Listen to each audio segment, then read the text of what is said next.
4லேருந்து 6 மாதம் குழந்தைங்க ஒரு மாதிரி ஃபஸ்ட்டு அழுதுகிட்டே இருப்பாங்க.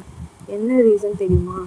6 மந்த்தில் அவங்களுக்கு பல்லு வளர ஸ்டார்ட் ஆகும். அதனால அந்த பல்லு ஈரிலேருந்து கிழிச்சிட்டு வெளியில் வர்றதுனால அவங்களுக்கு பல்லு அந்த ஈர்லாம் ரொம்ப வலி எடுக்க ஆரம்பிக்கும், கம்மு ஓவராக பெயின் எடுக்கும் அப்படின்னு சொல்லுவாங்க.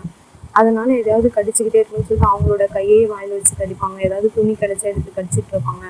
நம்மளோட கையுமே தெரியாமல் கொடுத்தோம்னா கூட, சும்மா கொடுத்தோம்னா கூட அவங்க கடிச்சிக்கிட்டே இருப்பாங்க. இதுக்கு சொல்யூஷன் என்னென்னா, நீங்கள் உங்களோட ஃபிங்கரை நல்லா க்ளீன் பண்ணிவிட்டு அவங்களுக்கு அழகாக மசாஜ் பண்ணிட்டீங்கன்னா கொஞ்சம் அவங்க காம் ஆவாங்க.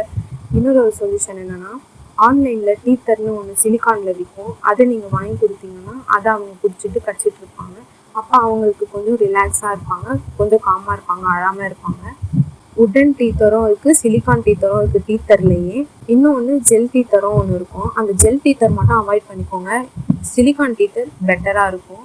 உட்டன் டீத்தர்மே சம்டைம்ஸ் அது கீழெல்லாம் மோல்டாக அவங்க ஷைன் பண்ணி வச்சுருப்பாங்க. பட் ஆனால் அது கீறதுக்கும் வாய்ப்பு இருக்குது. நீங்கள் அதை கரெக்டாக மெயின்டைன் பண்ணுறதா இருந்தால் நீங்கள் உட்டன் டீத்தர் வாங்கலாம். அப்படி இல்லைன்னா சிலிக்கான் டீத்தரே உங்களுக்கு பெஸ்ட்டு. அதை சுட தண்ணியில் போட்டு ஸ்டெர்லைஸ் பண்ணிவிட்டு அதுக்கப்புறம் நீங்கள் கொடுக்கலாம். எப்போவுமே க்ளீனாக உங்கள் குழந்தைக்கு உங்களுக்கு ரொம்பவே யூஸ்ஃபுல்லாக இருக்கும்.